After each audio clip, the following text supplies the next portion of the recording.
अस्सलाम वालेकुम, मैं असदुल्ला खान हूँ। 6 जजेस के ख़त ने एक जलज़ला बर्पा किया है। हुकूमती ईवानों में भी, अदालती ईवानों में भी, जो सियासी जमातें हैं उनके यहाँ भी इस पर बहुत तशवीश का इज़हार किया गया है।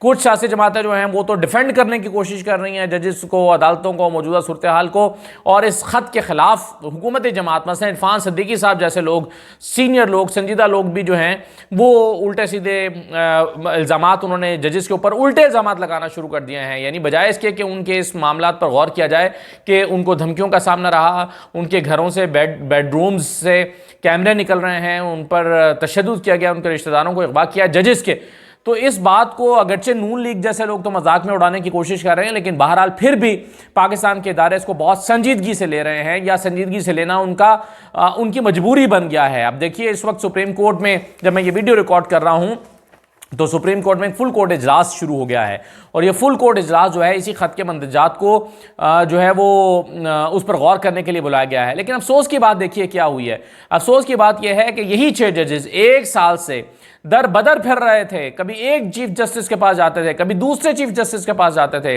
कभी एक प्यूने जज के पास, कभी दूसरे जज से राब्ता, लेकिन मजाल है किसी ने इनकी दादरसी की हो, इनकी बात सुनी हो। यानी एक जज के घर से कैमरे निकल आए, वो जज जो हैं वो इस्लामाबाद हाई कोर्ट के चीफ जस्टिस यानी अपने चीफ जस्टिस के पास गए और उनसे जाके कहते हैं कि जनाब ये देखें मेरे साथ क्या हो रहा है, और उनकी कान पे जूं तक नहीं रेंगी, उन्होंने कोई उस पर परवाह नहीं की। फिर वो जज उठते हैं और सुप्रीम कोर्ट के चीफ जस्टिस उमर अता बंदयाल के पास चले जाते हैं, लेकिन उमर अता बंदयाल साहब ने भी उस पर मिट्टी पाव वाली पॉलिसी इख्तियार की। फिर वो जज उठते हैं तो सीनियर प्यूने जज जो उस वक्त काजी फाइजा साहब थे उनसे मिलने के लिए जाते हैं। वो जज भी लीस्ट कंसर्न्ड होते हैं और अपनी किसी परेशानी का इजहार नहीं करते। और आज जब ये खत मंजरे आम पर आ गया है तो आज सबने सच्चे होने के लिए सर जोड़ लिए हैं और आज कॉन्फ्रेंसें और इजलास बुलाने शुरू कर दिए हैं। एक इजलास पर हुकूमत को भी बुलाना चाहिए था, जो इसकी सबसे बड़ी बेनिफिशियरी है इस पूरे निज़ाम की, सिस्टम की, और इस प्रेशर की, इस दबाव की, जिसके नतीजे में ये सारे रिजल्ट्स हमारे सामने निकले हैं। कल भी मैंने कहा था कि काजी फाइज ईसा जो हैं उनके ऊपर अब बहुत बड़ी जिम्मेदारी आयद होती है।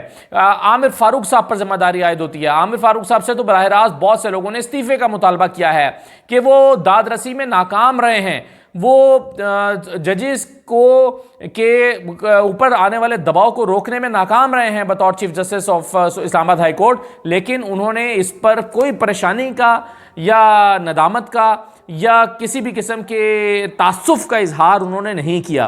तो ये बहुत ही अफसोसनाक बात है। लेकिन सुप्रीम कोर्ट में इस वक्त फुल कोर्ट रेफरेंस चल रहा है इस खत के बारे में इसका जायजा लेने के लिए। अब देखते हैं इसमें से कंक्रीट निकलता क्या है। अगर तो सुप्रीम कोर्ट के जजेस बैठकर इसकी मुकम्मल इंक्वायरी और उसके नतीजे में इसकी रोकथाम के लिए कोई पॉलिसी बनाते हैं या इसका इजाला करते हैं तो वेल एंड गुड, और अगर इस मामले को टालना चाहेंगे तो वो कहेंगे ठीक है जी, आपने तो हमसे ये इंक्वायर किया है कि सुप्रीम जुडिशल काउंसिल इसकी कोड ऑफ कंडक्ट वाजे नहीं करता तो कोड ऑफ कंडक्ट दोबारा बनाया जाए। इस तरह की बात करके इसको टाला मटोला भी जा सकता है। अब सुप्रीम कोर्ट के ये अगर इस्लामाबाद हाई कोर्ट के जजेस पर दबाव है तो ये कैसे मुमकिन है कि सुप्रीम कोर्ट के जजेस पर दबाव ना हो? तो क्या फिर सुप्रीम कोर्ट के जजेस भी उसी दबाव के नतीजे में इसको चादर के नीचे छुपाने की कोशिश करेंगे ताकि मामला दब जाए, इसके ऊपर कपड़ा डाल दिया जाए और कपड़े के ऊपर कुछ दिन के बाद गर्द डल जाएगी और कुछ अरसे के बाद वो गर्द जो है वो एक मिट्टी की तह में तब्दील हो जाएगी और ये कहानी खत्म हो जाएगी? क्या इस तरह होगा?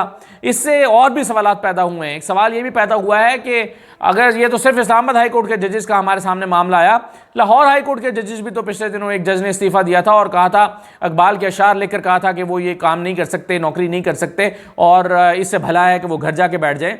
एजाजुल हसन साहब ने भी तो इस्तीफा दिया था। एजाजुल हसन साहब ने इस्तीफा क्यों दिया था? तो क्या इस्लामाबाद हाई कोर्ट के जजेस और बाकी हाई कोर्ट्स के इस्लामाबाद सुप्रीम कोर्ट के जजेस और बाकी हाई कोर्ट्स के जजेस क्या वो भी शदीद दबाव का शिकार हैं या रहे हैं? अभी ऐसा लगता है कि बारिश का पहला खतरा है। अगर इस मामले को हल ना किया गया तो ऐन मुमकिन है कि अगला ऐसा खत लाहौर हाई कोर्ट के जजेस की तरफ से आ जाए, हो सकता है कि अगला ऐसा खत सुप्रीम कोर्ट के जजेस की तरफ से आ जाए।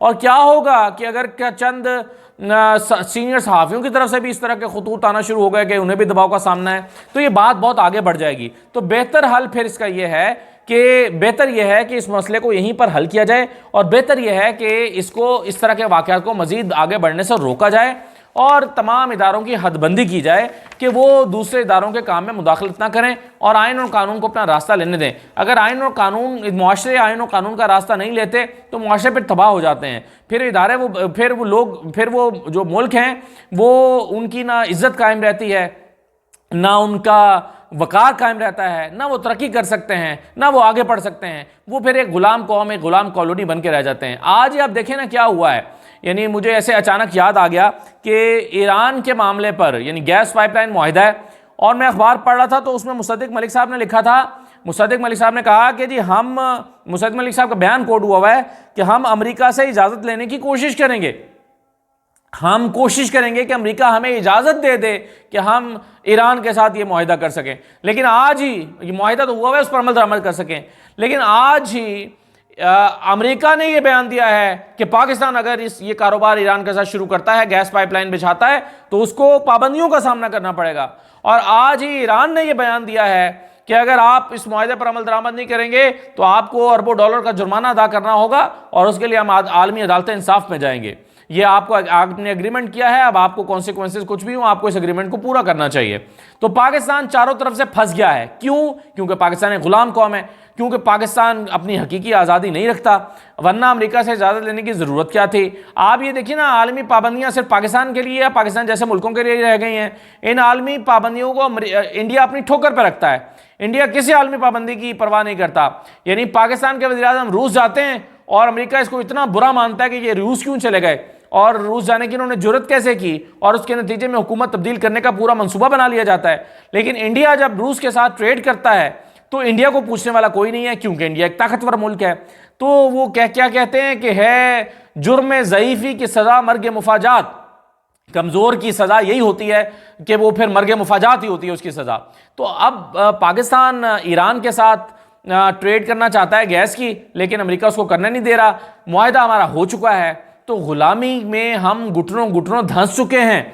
हमारी खुद मुख्तारी जो है उस पर सवालिया निशान लग चुका है। कोई अगर हकीकी आज़ादी की बात करता है तो वो जेलें काटता है। ये पाकिस्तान का अलमिया बन चुका है।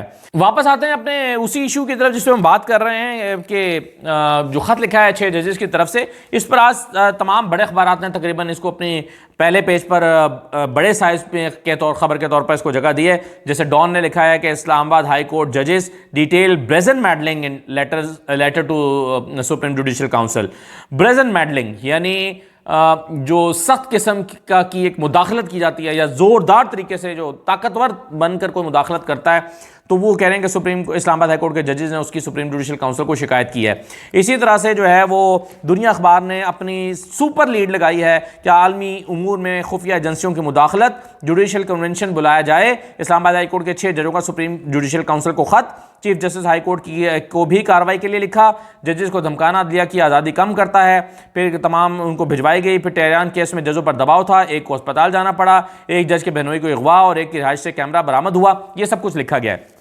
लेकिन दुनिया 92 ने भी लिखा है 3 कॉलम की खबर में कि खुफिया इदारे मुदाखलत कर रहे हैं। इस्लामाबाद हाई कोर्ट के 6 जजेस का सुप्रीम जुडिशल काउंसिल से रुजू, जजेस पर असरअंदाज होने के मामले पर जुडिशल कन्वेंशन बुलाया जाए। 6 जजेस की सुप्रीम जुडिशल काउंसिल से खत में दरखास्त। एक जज के बहनोई को अगवा किया, एक जज के बेडरूम से खुफिया कैमरा मिला। उस वक्त के चीफ जस्टिस से इस पर बात भी की गई।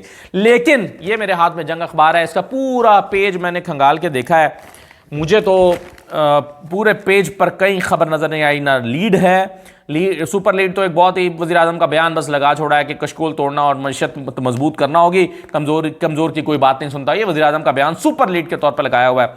चीनियों पर खुदकुश हमला, ये लीड है, और बाकी पूरा सफ़ा अखबारात से पूरा जो पेज है वो खबरों से भरा हुआ है। लेकिन जंग अखबार में से ये खबर गायब है। मैं बड़ा हैरान हुआ हूँ इस बात को। कई दफ़ा मैंने देखा कि आज ही का अखबार है ना, आज 27 मार्च का ही अखबार है या कोई और अखबार है, कहीं कल का तो मैं नहीं देख रहा। लेकिन यह है कि जंग से बहरहाल ये खबर गायब है। आज ये इतनी बड़ी खबर, इतनी अहम खबर, लेकिन हैरत है जंग के एडिटोरियल बोर्ड से गलती हो गई या खबर मिस कर गए, या जो एडिटर हैं उससे गलती से रह गया, मुझे नहीं पता। लेकिन बहरहाल ये इतनी इंपॉर्टेंट न्यूज़ कि पाकिस्तान की तारीख़ में पहली मरतबा ये हो रहा है कि जजेस ख़त लिख रहे हैं कि हम पर दबाव है और हम इंसाफ नहीं कर पा रहे। उसके लिए अब इस वक्त इतनी हैपनिंग हो रही है, प्रेस कॉन्फ्रेंसेज हो रही हैं, मीटिंग्स हो रही हैं, इस इस वक्त फुल कोर्ट इजलास चल रहा है, लेकिन मजाल है कि इसको संजीदा खबर समझा हो जंग ने। तो ये है मामला। तहरीक इंसाफ ने आज कुछ मुतालबात किए हैं। तहरीक इंसाफ ने एक तो इस पर दरख्वास्त भी डाली है कि इस मामले को इंक्वायर किया जाए। दूसरा, उन्होंने प्रेस कॉन्फ्रेंस भी की है। तहरीक इंसाफ ने कहा है कि इससे साबित होता है कि तमाम फैसले जो हैं वो दबाव में किए गए हैं, इसलिए अब तक जो फैसले तहरीक इंसाफ के खिलाफ हुए हैं उनको रिव्यू किया जाए। ये तहरीक इंसाफ ने पहला मुतालबा किया है। दूसरा मुतालबा उन्होंने किया है कि जजेस की जान की हिफाजत को यकीनी बनाया जाए, क्योंकि जिन जजेस ने ख़त लिखा है उनकी जान को ख़तरा भी हो सकता है, इसलिए उनकी जान की हिफाजत की जाए। तीसरा जो है वो लिखा गया है, तीसरा मुतालबा उन्होंने किया है कि सुप्रीम कोर्ट में ओपन समाअत के ज़रिए इंक्वायरी की जाए और देखा जाए, ओपन हेयरिंग की जाए और देखा जाए कि ये जो जजेस इल्ज़ामात लगा रहे हैं ये कैसे जो है वो इसमें कितनी हकीकत है और इस मामले से कैसे निपटा जाए। और चौथा मुतालबा तहरीक इंसाफ ने ये किया है कि जो मुदाखलत है अदलिया के ऊपर वो बिल्कुल बंद की जाए और अदलिया की आज़ादी को यकीनी बनाया जाए। तो तहरीक इंसाफ ने ये जो है वो मुतालबात उठाए हैं। साथ ही साथ लाहौर हाई कोर्ट बार के साबिक सदर साबिक सदूर ने और अहदेदारों ने बड़ा साथ रद्दअमल दिया है। 6 जजेस का ख़त मौजूदा चीफ जस्टिस के खिलाफ चार्जशीट है। वो ये कह रहे हैं, वो कह रहे हैं कि इस मामले में कार्रवाई न करके आइन से गद्दारी की गई, यानी जिस फोरम पर ये उठाया गया, जिस फोरम पर ये लेकर गए हैं उस फोरम पर जो है वो इस पर बात ना होना या इस मसले को हल ना किया जाना, ये गद्दारी थी। यानी chief justice Islamabad high court के पास ये मामला कई मरतबा गया, तहरीरी तौर पर भी गया, ज़ुबानी भी गया, जजेस खुद भी गए, ख़त भी लिख के भेजा, लेकिन इस्लामाबाद हाई कोर्ट के चीफ जस्टिस के कान पर जूं तक नहीं रेंगी। और इसी तरह से सुप्रीम कोर्ट के चीफ जस्टिस ने भी ये किया। तो वो कह रहे हैं कि जी कार्रवाई ना करना आइन से गद्दारी है इस मामले पर। तो अब देखिए कि इसमें से आज सुप्रीम कोर्ट का फुल कोर्ट रेफरेंस इजलास चल रहा है, तो उसमें देखते हैं कि निकलता क्या है। आखिरी खबर ये 3 दिन से मेरे पास पड़ी हुई है, मैं आपसे शेयर करना चाहता हूँ, लेकिन बार बार वो बात आगे कोई और बात निकल आती है। देखिए ये 3-4 दिन पुरानी खबर, लेकिन इलेक्शन कमीशन, ये सारा मामला देखें, इलेक्शंस और इलेक्शन कमीशन और इन चीज़ों के मामला पे गिर्द घूम रहा है। और जिस नौयत के इलेक्शंस हुए हैं उससे पाकिस्तान में तूफ़ान बरपा हुआ है। लेकिन ख़बर यह है कि इलेक्शन कमीशन ने बेहतरीन कारकर्दगी पर अफसरान और मुलाजमीन के लिए 7 करोड़ का एजाज़िया दिया है। 7 करोड़ पे उनको एजाज़िये में दे दिए हैं। क्यों? क्योंकि उन्होंने इलेक्शन के इनेकाद में बहुत ही ज़बरदस्त जिम्मेदारी सर अंजाम दी है, बड़ा बेहतरीन काम किया है। इलेक्शन कमीशन 8 माह में मजमूई तौर पर 2 अरब 18 करोड़ 16 लाख रुपए खर्च कर चुका है एजाजियों में। यानी आप लोगों को, अपने मुलाजमीन को एजाजिये बांटने में कि जी वो काम बहुत आला कर रहे हैं, ज़बरदस्त। हालांकि काम इलेक्शन अच्छा इलेक्शन कराना ही उनकी जॉब है और अच्छा इलेक्शन कराने पर ही उनको तनख्वाह मिलती है, लेकिन अच्छा इलेक्शन कराने पर उनको एजाजिया भी दिया गया है कि भी तनख्वाह के साथ साथ। यानी अगर आप अच्छा इलेक्शन नहीं कराएंगे तो सिर्फ तनख्वाह मिलेगी, अच्छा इलेक्शन कराएंगे तो फिर एजाजिया भी मिलेगा। और कितना अच्छा इलेक्शन हुआ है ये आपको पता है, ये मुझे बताने की ज़रूरत नहीं है। तो इजाज़त दे दीजिए, अल्लाह हाफ़िज़।